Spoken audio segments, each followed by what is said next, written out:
Hi, I'm Louise, this is Foxes and Fairy Tales, and this is my very first book haul video.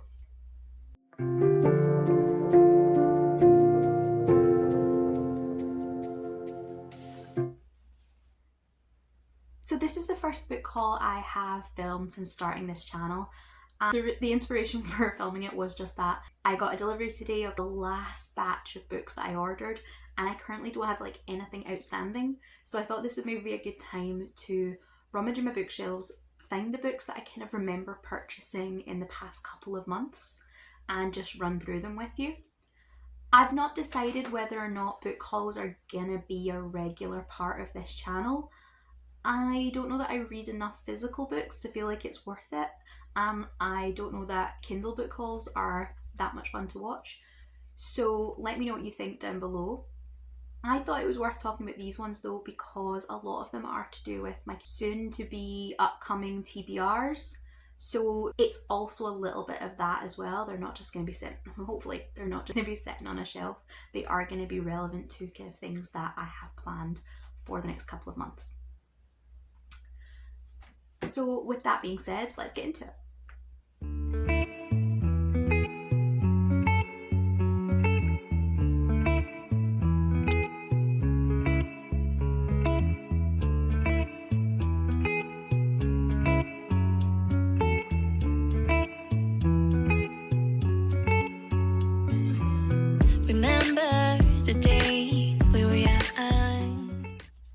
So the first 3 books on this list are all part of a series, and it is books 2, 3 and 4 of the Chronicles of St Mary series by Jodie Taylor. So we have the second book, the third book, and the fourth book. I don't have book 1 in this series because I read that through my library on Libby, and I only bought these 3 books all together because I saw them in my local charity shop and it just seemed like a really good opportunity to grab them. Since they didn't have the first one, I got these on the expectation that I could either buy the first one or, as so happened, get that one through the library. My library has a weird kind of combination of these books. It had book 1 and then I think the next one it has is book 6, which, whatever, it's fine. This way I can continue the series up to book 4, and then if I still want to go on past there, because I think it is a really long running series, then I can figure it out when I get there. The buying multiple books in a series is something I am trying not to do this year. There is another series on this list that you will see it hasn't been successful, but I'm definitely trying this year to make a point of buying the book that is next in the series or first in the series and reading that before I jump into buying entire batches at a time. I'm trying to be better about that. It's a work in progress. So we might as well get the next bulk bought series out of the way. And it is the Point of Hopes series by Melissa Scott and Lisa Barnett. This one was published in 1995. But I was intrigued by the concept of it when I was looking up our fantasy bingo prompts for books published in the 80s. Obviously this one doesn't fit that, but it kind of came up in my research. As far as I can tell, this is a sort of fantasy of manners, a kind of political fantasy type of book. And when I saw that these lovely matching covers had come out, I assumed because it was an old series it was a re-release, and I thought, you know what, I'll just get all the covers because they look really good together. And I didn't realise that there was a new book coming out this year, so I thought I had bought the whole series and now I haven't. So I will need to read the 5 books in the series I bought so that I can read the new one when it comes out. And then it will have been worth buying them all, is my dangerous thinking. But so this first one is Point of Hopes, and it's hard to make out because of the sun, but it's a really gorgeous kind of blue cover. Then we have Fair's Point, which is this kind of emerald green. Point of Sighs, which is a dove grey. Point of Dreams, which is a really nice burgundy ruby. And Point of Knives, which is a kind of browny bronze colour. So These are fantasies that are all about bureaucracy, they're about swordsmen, they're about politicking, and they feature a kind of queer romance and I believe a queer normative world. I'm really excited to get started. I hope, plan, dream of reading at least the first one at some point in June for Pride Month. But we'll see how that goes. The next couple of books on this list are more books that came from my R fantasy researching. This is A Queen in Hiding by Sarah Kozlov, and I picked this one based on some of the things I read about it while I was looking for the parent prompt on the R Fantasy bingo board. The prompt was to read a book that features a parent prominently, and ideally maybe even for the extra bonus was the parent and the child relationship being part of the story. This, as far as I can tell, is pretty much what the title says. It's about a princess that has to master her birthright and become a guerrilla fighter to retake her kingdom.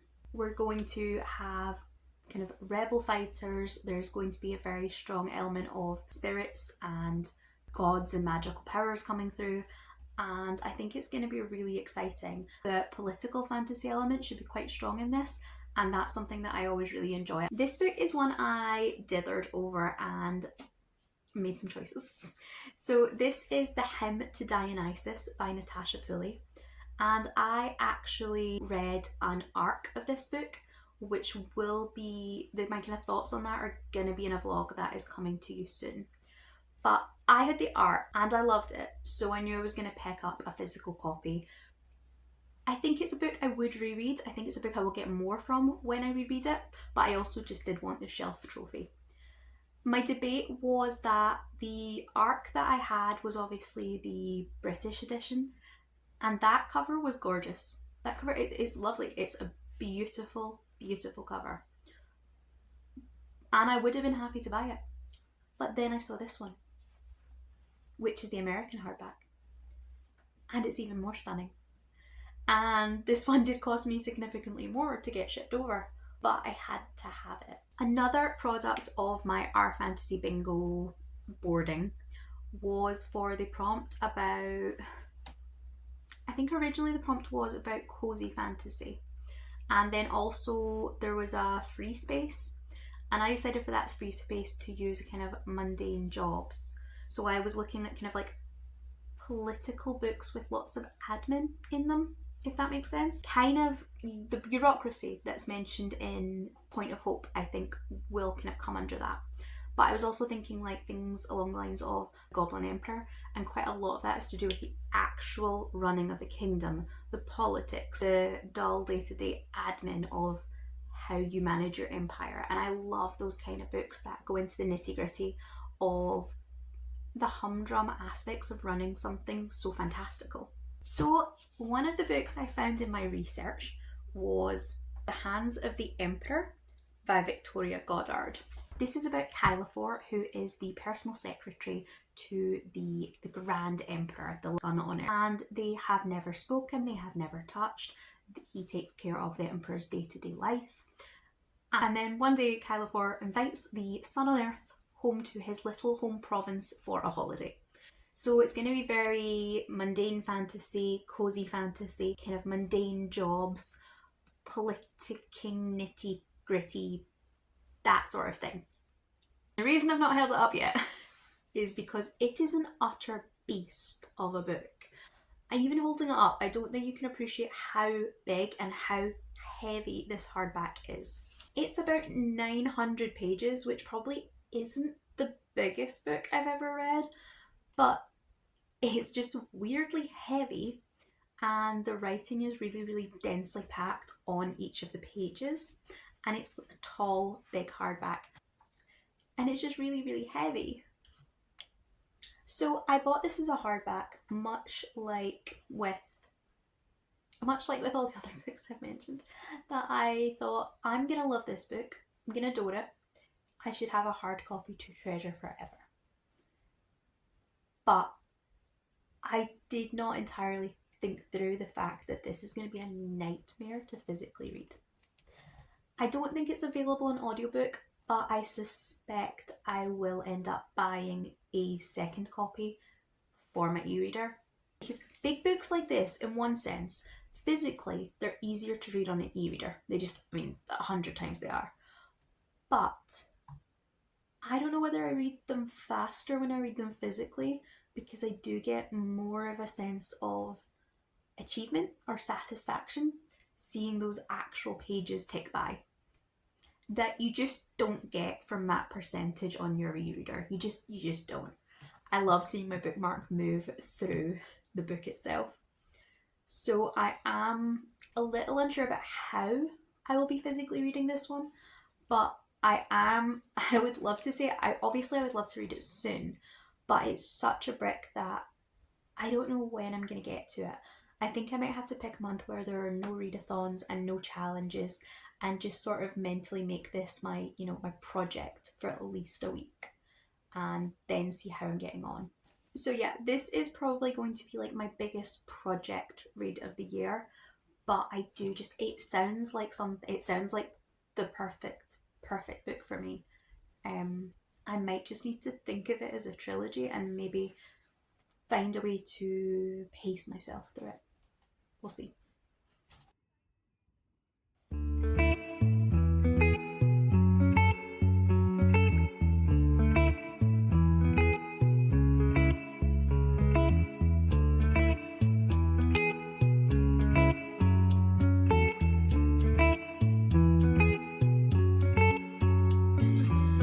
Remember the days we were young. I also got myself a copy of Blood of Hercules. This is for a book group that I have been asked to take part in August, and I will link the hosts' channels below. This book I'm really not sure is going to be for me. I love mythology. I love mythology retellings. So I can totally see why it's something I should enjoy. But it is also a why choose romance, which I'm never so keen on. I just don't tend to think that all the romances feel worth the time, because you're trying to do so many characters in the amount of space we would usually just deal with one relationship. But I am intrigued, so I'm excited to give it a go, and if nothing else, I will be the hater on the group chat, which is absolutely fine. I did get this really pretty edition. It's got the white with the gold foiling, and then under the cover we have this really pretty gold on black, if nothing else, and it is pushing me out of my comfort zone to try something I probably wouldn't have bought on my own. The second mythology book that I bought recently, the third mythology book that I bought recently, the third if we include Dionysus, the third mythology book that I read recently is The Games Gods play by Abigail Owen. Again, I do not know much about this one, but just look at the cover. Just look at the cover.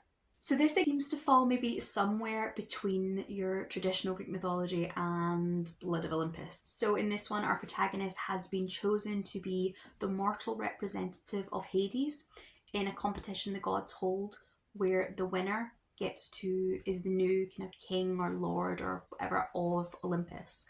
And so she will be fighting on Hades' behalf for him to win that honour. I think this one looks stunning, and I am really excited to read it. I think it's going to be quite similar to Blood of Hercules, but different enough that I'm still interested in both. Then I have a couple of horrors. I've been trying to dip my toe into more horror in the past year. It's never been a genre I've been particularly fond of. I love dark fantasies, and I love fantasies that just butt up against that kind of, especially gothic horror, but I don't tend to go into horror itself that often, and that's something I really want to change, because when I've tended to enjoy it. I've just needed to give myself that push. So I picked up 3, and the first one is Eat the Ones You Love by Sarah Marie Griffin. This sounds like it is going to be a retelling of Little Shop of Horrors, which is a musical that I utterly love. I've seen it a couple of times professionally, and I've seen it in local amateur dramatic productions, and I have such a soft spot for this musical, this movie.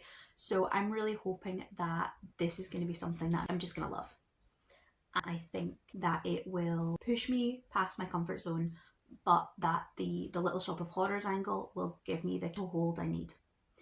And it's a very creepy, very cool cover. The next horror is, as I said, that kind of more gothic horror angle, which I love anyway. I'm a sucker for vampires. I'm a sucker for things like Crimson Peak, all those angsty, beautiful, dark hallways. And this one is A Long Time Dead.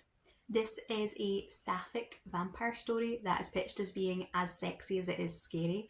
And I just think that kind of cover is so stunningly beautiful.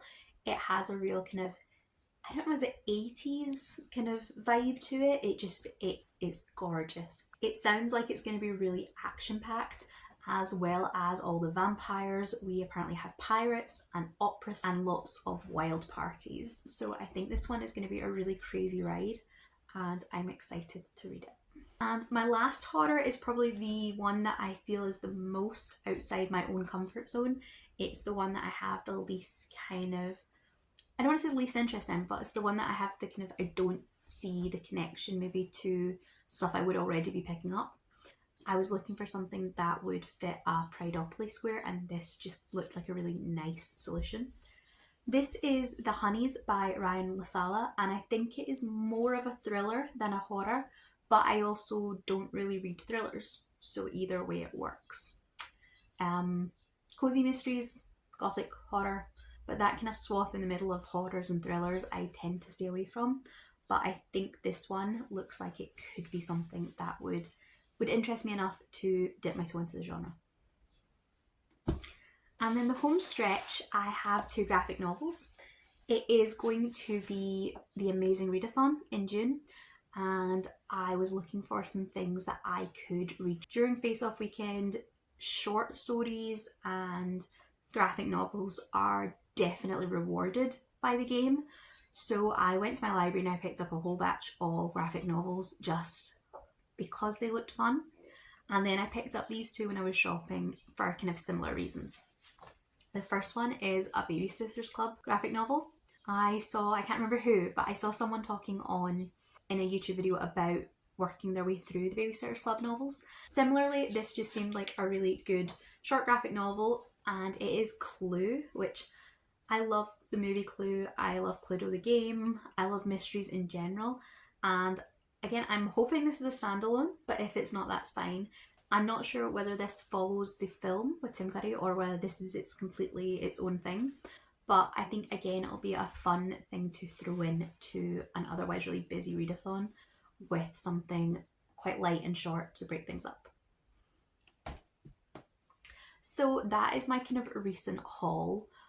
As I said, I'm not entirely certain whether hauls are gonna be a regular thing, but let me know if you would be interested in seeing them, because I can definitely maybe try and keep track and maybe do one every couple of months. What interests you about haul videos if you like them, and I can think about whether or not it's something that we should be doing on the channel. Let me know if you've read any of these books. Let me know if there's anything you think I should be prioritising, or anything based on these books and what I've said about them that you think I should be considering for my next purchases. If there's something that you just think seems like a natural kind of progression, something you think I'll like based off this kind of vibe, then do let me know that. And I will see you in the next video. Goodbye.